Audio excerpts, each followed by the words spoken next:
হরে কৃষ্ণ। জগৎগুরু শিল প্রভুপাদ কি জয়। হরিনাম সংকীর্তন ইউটিউব চ্যানেলের পক্ষ থেকে আপনাদের সকলকে সুস্বাগতম। আবার একটি ভিডিও নিয়ে আপনাদের সামনে উপস্থাপনা এসেছি। তো আপনারা সকলে কেমন আছেন? আশা করি ভালো আছেন গুরু গোবিন্দর কৃপায়। তো আবার একাদশী এসে গেল। তো সফলা একাদশী আগামী 21শে পৌষ 7ই জানুয়ারি অর্থাৎ ইংরাজি 7th জানুয়ারি 2024 নতুন বছরের প্রথম একাদশী সফলা একাদশী। এটি কৃষ্ণপক্ষের এই একাদশীটি পড়েছে রবিবার দিন অর্থাৎ 7th জানুয়ারি 2024 সানডে এই একাদশীটি পড়েছে।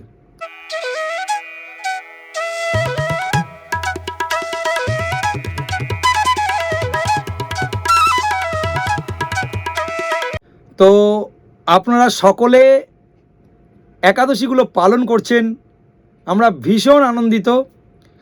আর আপনারা নিজেরা পালন করলে হবে না, আপনাদের যারা কাছের লোক, সর্বোপরি আপনাদের আত্মীয় পরিজন, নিজের বাড়ির লোক, সকলকে এই একাদশী করবার জন্য উৎসাহিত করতে হবে। ভারত ভূমিতে মানুষ্য জন্ম হইল যার, জন্ম সার্থক করি কর পর উপকার। পর উপকারটা কি? পর উপকারটা হচ্ছে কৃষ্ণ ভক্তি প্রচার করা। দেখুন, আমাদের এই জীবনে কিছুই থাকবে না, আমরা কিছু নিয়ে যেতে পারবো না, কিছুই নিয়ে যেতে পারবো না। আমরা যেই দেবদেরই আরাধনা করি, প্রকৃতপক্ষে মুক্ত অর্থাৎ মুক্তি কিন্তু পরমেশ্বর ভগবান শ্রীকৃষ্ণই করতে পারেন। এছাড়া কিন্তু কোনো দেবদেবী মুক্তি প্রদান করতে পারেন না। আপনারা জানবেন যে আমাদের পূর্ব পরিজনরা যখন দেহত্যাগ করে, তার পিতৃপুরুষদের উদ্ধার করবার জন্য আমরা গয়ায় যাই পিণ্ড দান করতে। আপনারা জানেন, সকলেই জানেন। তো গয়ায় গিয়ে কোনো দেবদেবীর নয়, স্বয়ং ভগবান বিষ্ণুর সেই পাদপদ্মে পিণ্ড নিবেদন করা হয়। বুঝলেন? কেননা তার পিতা বা তার যে আত্মীয়, যার পিণ্ড দান করছেন, তিনি যেন ঊর্ধ্বগতি লাভ করে বা মুক্ত হয়ে যায়, যা মুক্তি লাভ করে।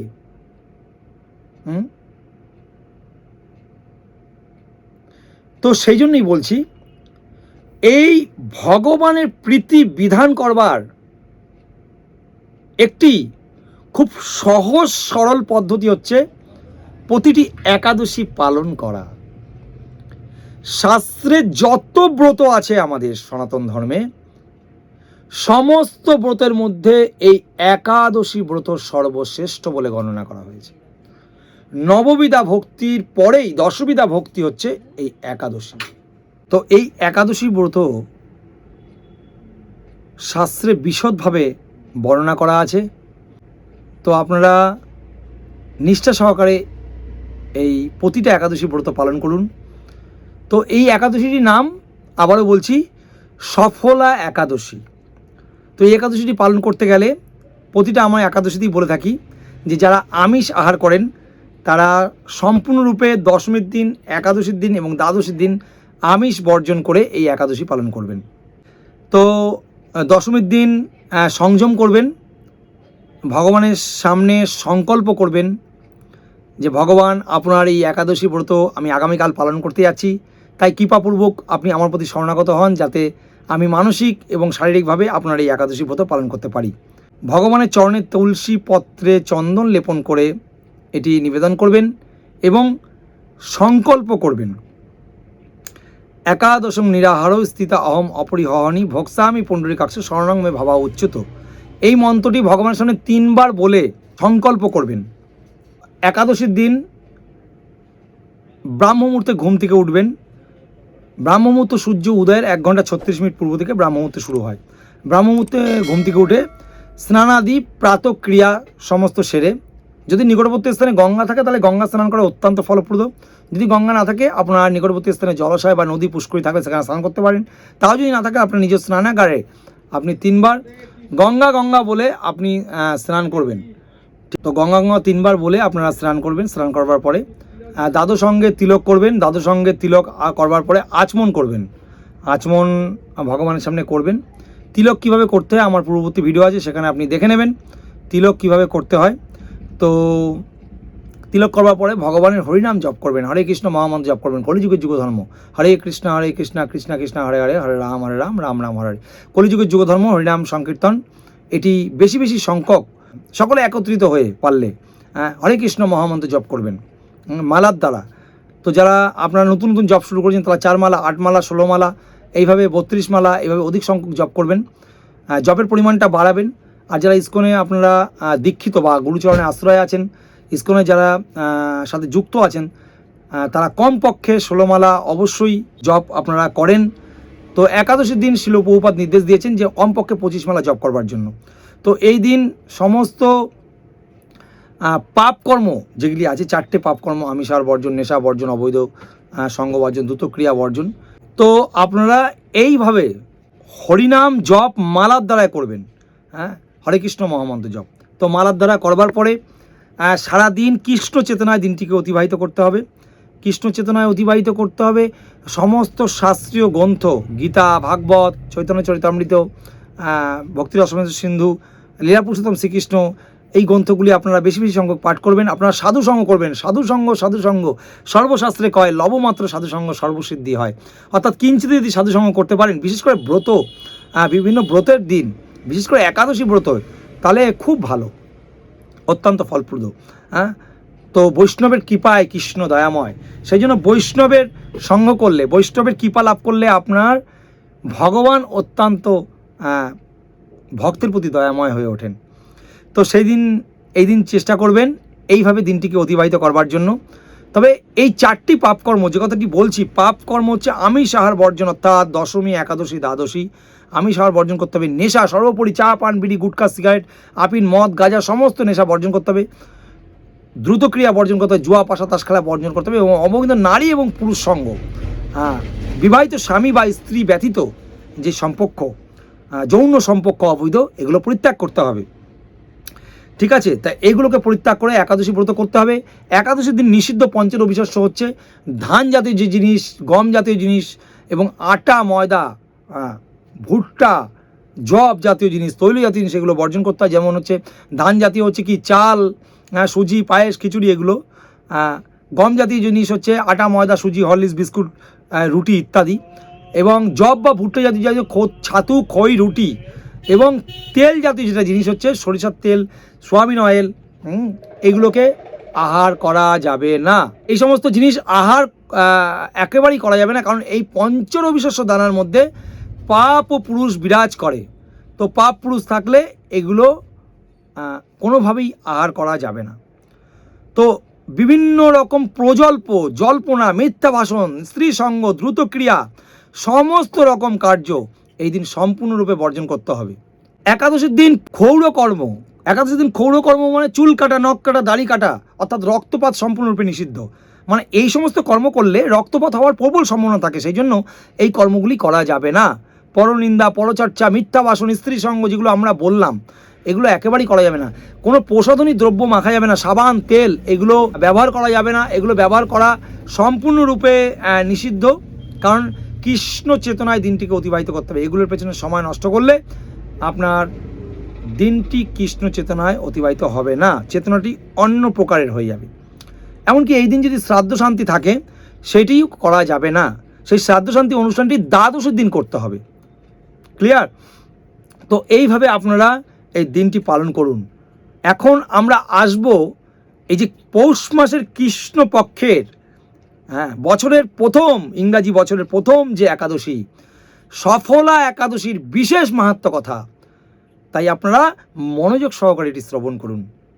অর্থাৎ একাদশীর দিন একাদশীর মাহাত্ম্য শ্রবণ করা অবশ্যই কর্তব্য। একাদশীর দিন একাদশীর মাহাত্ম্য শ্রবণ না করলে একাদশীর পূর্ণ ফল লাভ হয় না। বুঝতে পারলেন? তো তো প্রতিটি একাদশী ভগবান শ্রীকৃষ্ণ যুধিষ্ঠির মহারাজকে শ্রবণ করিয়েছেন। তো স্বাভাবিকভাবে এই একাদশীটি ভগবান শ্রীকৃষ্ণ যুধিষ্ঠির মহারাজকে শ্রবণ করিয়েছেন। তো এই একাদশীটি পৌষ মাসের কৃষ্ণপক্ষের একাদশী, সেটি হচ্ছে সফলা একাদশী। এই একাদশীটি ব্রাহ্মণ্ড পুরাণের উল্লেখ আছে। ভগবান শ্রীকৃষ্ণ সংবাদে এই একাদশী তিথির বিশেষ মাহাত্ম্য কথা বর্ণিত রয়েছে। তো যুধিষ্ঠির মহারাজ বললেন, হে প্রভু, পৌষ মাসের কৃষ্ণপক্ষের একাদশীর নাম, বিধি এবং পূজ্য দেবতা বিষয়ে আমার কৌতূহল নিবারণ করুন। তার উত্তরে ভগবান শ্রীকৃষ্ণ বললেন, হে মহারাজ, আপনার প্রতি স্নেহবশত সেই ব্রত কথার বিষয়ে আমি বলছি। এই ব্রত আমাকে যেরকম সন্তুষ্ট করে, বহু দান দক্ষিণাযুক্ত যজ্ঞাদি দ্বারা আমি সেরকম সন্তুষ্টি হই না। তাই যত্ন সহকারে এই ব্রত পালন করা অত্যন্ত কর্তব্য। পৌষ মাসের কৃষ্ণপক্ষে একাদশীর নাম সফলা। নাগদের মধ্যে যেমন শেষ নাগ, পক্ষীদের মধ্যে যেমন গরুড়, মানুষের মধ্যে যেমন ব্রাহ্মণ, দেবতাদের মধ্যে নারায়ণ সর্বশ্রেষ্ঠ, তেমনি সকল ব্রতের মধ্যে এই একাদশী ব্রত সর্বশ্রেষ্ঠ। দেখলেন, আমি প্রথমেই বলেছিলাম যে সমস্ত ব্রতের মধ্যে একাদশী ব্রত হচ্ছে সর্বশ্রেষ্ঠ। স্বয়ং ভগবান সেই কথা বলেছেন, আমার মন গড়া কথা নয়, এটি ভগবান শ্রীকৃষ্ণ বলেছেন, সেই কথাই আপনাদেরকে বলবার চেষ্টা করছি। হে মহারাজ, যারা এই ব্রত পালন করেন তারা আমার অত্যন্ত প্রিয়। তারা এই জগতে ধন লাভ, পরজগতে মুক্তি লাভ করেন। হাজার হাজার বৎসর তপস্যায় যে ফল লাভ হয় না, একমাত্র সফলা একাদশী ব্রত রাত্রি জাগরণ করলে, এই ব্রত পালন করে তা অনায়াসে ফল প্রাপ্ত হয়। মানে বুঝতে পারলেন, এই কলিযুগে তো সম্ভবই না। প্রাণ অল্প আয়ুষ্য, কলিযুগের আয়ু মাত্র 100 বছর, তাও মোটে কয়জন বাঁচে? হ্যাঁ, 50, 60, 70 বছর ম্যাক্সিমাম এই এখন মানুষ বাঁচে আয়ুষ্কাল। তা সেখানে বলছে এই কলিযুগে হাজার হাজার বছর তপস্যার যে ফল, সেই ফল শুধুমাত্র এই সফলা একাদশী পালন করলে তা অনায়াসে লাভ হয়। মহিস্মিত নামে এক রাজা প্রসিদ্ধ চম্পাবতী নগরে বাস করতেন। রাজার 4টি পুত্র ছিল, কিন্তু তার জ্যেষ্ঠ পুত্র অত্যন্ত লুম্ভক, সর্বদা পরস্ত্রী গমন, মদ্যপান প্রভৃতি অসৎ কাজে রত ছিল। সে সর্বক্ষণ ব্রাহ্মণ, বৈষ্ণব ও দেবতাদের নিন্দা করত। পুত্রদের এই আচরণে ক্রুদ্ধ হয়ে রাজা তাকে রাজ্য থেকে বার করে দিলেন। স্ত্রী, পুত্র, পিতা, মাতা, আত্মীয় স্বজন পরিত্যক্ত হয়ে সে অত্যন্ত দুঃখ কষ্টের মধ্যে গভীর জঙ্গলে প্রত্যাবর্তন করলেন। সেখানে কখনো জীব হত্যা করে, আবার কখনো চুরি করে জীবন ধারণ করতে লাগলেন। কিছুদিন পরে একদিন সে নগরে প্রহরীদের কাছে ধরা পড়ল, কিন্তু রাজপুত্র বলে সেই অপরাধ তাকে ক্ষমা করে দিল এবং তাকে মুক্ত করে দিল। পুনরায় সে বনে ফিরে আবার সেই পূর্বের মতন পশু হত্যা করতে লাগলেন এবং পশু হত্যা করে ফল মূল গাছ গাছালি বিভিন্ন সমস্ত কিছু খেয়ে সে জীবনযাপন করতে লাগলেন। ওই বনে বহু বছরের পুরনো একটি বিশাল অশ্বত্থ বৃক্ষ ছিল। সেখানে ভগবান শ্রী বাসুদেবের বিরাজমান বলে বৃক্ষটি দেবত্ব প্রাপ্ত হয়েছে। সেই বৃক্ষতলে পাপ ও বুদ্ধির লম্পক বাস করত। বহুদিন পর তার পূর্বজন্মের কোনো পূর্ণ ফলে পৌষ মাসের দশমীর দিন কেবল ফল আহারের দিন অতিবাহিত করল, কিন্তু রাত্রিরে অসহ্য শীতের প্রকোপে সে প্রায় মৃত হয়ে রাত্রি যাপন করল। পরের দিন সূর্য উদয় হলে সে অচেতন হয়ে পড়েই রইল। দুপুরের দিকে তার চেতনা ফিরল। ক্ষুধা নিবারণের জন্য সে অতি দুঃখ কষ্টে কিছু ফল সংগ্রহ করলো। তারপর সেই বৃক্ষতলে এসে পুনরায় বিশ্রাম করতে লাগলো। রাত্রিরে খাদ্য অভাবে সে ক্রমশ দুর্বল হয়ে পড়ল। সে প্রাণ রক্ষার্থে ঈশ্বরের উদ্দেশ্যে ফলগুলি নিয়ে, হে ভগবান, আমার কি গতি হবে বলে অশ্রুপাত করতে করতে সেই বৃক্ষমূলে, হে লক্ষ্মীপতি নারায়ণ, আপনি প্রসন্ন হন বলে নিবেদন করল। এইভাবে সে অনাহারে অনিদ্রায় সেই রাত্রি যাপন করল। ভগবান নারায়ণ সেই পাপী লুম্ভকের রাত্রি জাগরণে একাদশী জাগরণ এবং ফল অর্পণকে পূজা বলে গ্রহণ করলেন। আমরা আগেই বলেছি, তো ভগবান ভক্তবৎসল্য, ভক্তের প্রতি অত্যন্ত করুণাময়। তিনি কিন্তু অজ্ঞাতবাসে এই উপবাস করলেন, হ্যাঁ, অনাহারে থাকলেন, ফল আহার করলেন, কিন্তু ভগবান সেটি দেখলেন না। ভগবান দেখলেন তার এই একাদশী তিথিতে তিনি সেই একাদশীটি পালন করলেন, অর্থাৎ অজ্ঞাতসারে তার সেই পূর্ণ ফল লাভ হয়ে গেল। প্রাতকালে আকাশে দৈববাণী হলো, হে পুত্র, তুমি সফলা ব্রতের পূর্ণ প্রভাবে রাজ্য প্রাপ্তি হবে। সেই দৈববাণী শোনা মাত্র লুম্ভক দিব্য রূপ ধারণ করলো, তার পাপ ও বুদ্ধি দূর হলো, সে পুনরায় নিষ্কণ্টক রাজ্য লাভ করলো। স্ত্রী পুত্র সহ কিছুকাল রাজ্য সুখ ভোগের পর পুত্রের উপরে রাজ্যের ভার দিয়ে সে সন্ন্যাস আশ্রম গ্রহণ করলো। অবশেষে মৃত্যুকালে সে অশোক অভয় ভগবানের কাছে ফিরে গেল। হে মহারাজ, এভাবে সফলা একাদশী যিনি পালন করেন তিনি জাগতিক সুখ ও পরে মুক্তি লাভ করেন। এই ব্রত যারা শ্রদ্ধাশীল তারাই ধন্য, তাদের জন্ম সার্থক, এতে কোনো সন্দেহ নেই। এই ব্রত পাঠ ও শ্রবণে মানুষের রাজ্য সুখ যজ্ঞের লাভ হয়। তাহলে আপনারা এই শ্রবণ করলেন যে এই সফলা একাদশী ব্রত পালন করবার গুরুত্ব কত বেশি, কত মাহাত্ম্য এই একাদশী ব্রত পালন করবার। এটি রাজপুত্র যিনি 4টি পাপ কর্মে পূর্ণরূপে লিপ্ত ছিলেন, তা সত্ত্বেও তিনি এই একাদশী ব্রত পালন করে তিনি তার সমস্ত পূর্বকৃত সম্পত্তি, রাজ্য, ভার সব কিছু ফিরে পেলেন। সেই জন্য করজোড়ে আপনাদের কাছে নিবেদিত যে আপনারা প্রতিটা একাদশী নিষ্ঠা সহকারে পালন করুন। দেখবেন প্রথম একটু কষ্ট হবে, কিন্তু ধীরে ধীরে অভ্যাস হয়ে যাবে এবং তারপরে অত্যন্ত আনন্দ লাভ করবেন। সর্বোপরি ভগবান অত্যন্ত প্রসন্ন হবেন। আপনারা সকলে একাদশী পালন করছেন, ব্রত আপনারা নিজেরা পালন করছেন, অন্যকে পালন করবার জন্য উৎসাহিত করুন। অন্যকে পালন করে যারা পালন করছেন না, এই ইংরাজি 2024 সাল বছরের প্রথম একাদশী, এই প্রথম সফলা একাদশী থেকে আপনারা শুরু করুন এবং ধীরে ধীরে আপনারা সমস্ত একাদশীগুলো পালন করবার চেষ্টা করুন। দেখবেন অত্যন্ত আনন্দ পাবেন। ঠিক আছে, ভিডিওটি অনেক বড় হয়ে গেল, তো আপনারা অবশ্যই এই ভিডিওর লাস্টে সমস্ত রাজ্যের, দেশের পালনের সময়সূচি দেওয়া আছে। শুধু দেশের নয়, দেশ বিদেশের সমস্ত পালনের সময়সূচি দেওয়া আছে। আপনারা নির্ধারিত সময়ের মধ্যে পঞ্চ রবিশস্য দানা গ্রহণ করে অবশ্যই পালন করবেন। কেননা একাদশী পালন করবার পরে পরের দিন যদি নির্ধারিত সময়ের মধ্যে আমরা পালন না করি, তাহলে একাদশীর পূর্ণ ফল লাভ হয় না। পালনটি করবেন, একটি মন্ত্র আছে, স্ক্রিনে আমরা দিয়ে দিচ্ছি, দেখুন। ওং অজ্ঞানতেমেরান্দস্য ব্রতে নানেন কেশব প্রসিদ্ধ সুমুখনাথ জ্ঞানদৃষ্টি প্রদভব। এই মন্ত্রটি 3 বার বলে ভগবানের সেই পাদপদ্মে তুলসী পত্রে চন্দন লেপন করে নিবেদন করে ভগবানের কাছে হাত জোর করে এই পালনটি করুন। ঠিক আছে, এবং ভগবানের কাছে বলুন যে আপনার এই একাদশী করতে যদি কোনো অজ্ঞাতসারে কোনো পাপ হয়ে থাকে বা ভুল হয়ে থাকে, আপনি আপনার সন্তান রূপ মনে করে আমাকে ক্ষমা করে দিন এবং আমি যেন ভগবত ভক্তি লাভ করতে পারি, সেই জন্য আপনি আমার প্রতি কৃপা পোষণ করুন। আপনার দীক্ষিত গুরু থাকলে, আপনার দীক্ষা গুরু থাকলে তার শরণাপন্ন হন, গুরুদেবকে প্রণাম করুন, প্রতিনিয়ত গুরু পূজা করুন, প্রতিনিয়ত শাস্ত্রীয় গ্রন্থ অধ্যয়ন করুন, সাধুসঙ্গ করুন। আপনার নিকটবর্তী স্থানে ইস্কন মন্দির থাকলে সেখানে সাধুসঙ্গ করুন, সেখানে যোগাযোগ করুন। এইভাবে আপনারা ব্রতটি পালন করুন। ভিডিওটি অনেক বড় হয়ে গেছে, তাই আর বিলম্ব করব না। আপনারা যদি এই চ্যানেলটি নতুন দেখছেন, চ্যানেলটিকে সাবস্ক্রাইব করে নোটিফিকেশন বেল আইকনটি অল করে দেবেন।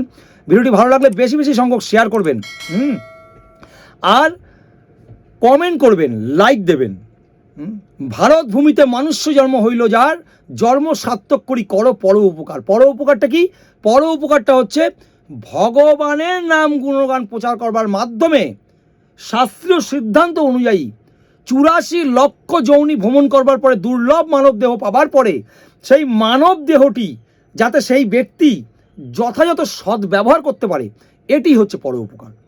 তো আপনারা সকলে কৃষ্ণ ভক্তি প্রচার করুন, ভগবানের নাম গুণগান প্রচার করুন, ভক্তি পথে সাধারণ মানুষকে আনবার চেষ্টা করুন, তার ফলে তার জীবন সার্থক হবে। এইভাবে আপনারা চেষ্টা করুন। আর সর্বোপরি বলবো ভিডিও শেষে যে আপনারা সুস্থ থাকবেন, ভালো থাকবেন, সদা কৃষ্ণ ভাবনা হয়ে থাকবেন। জগৎগুরু শিল প্রভুপাদ কি জয়, সফলা একাদশী ব্রত কি জয়, নিতাই গৌর শ্বেতনাথ প্রেমানন্দের হরি হরি বল।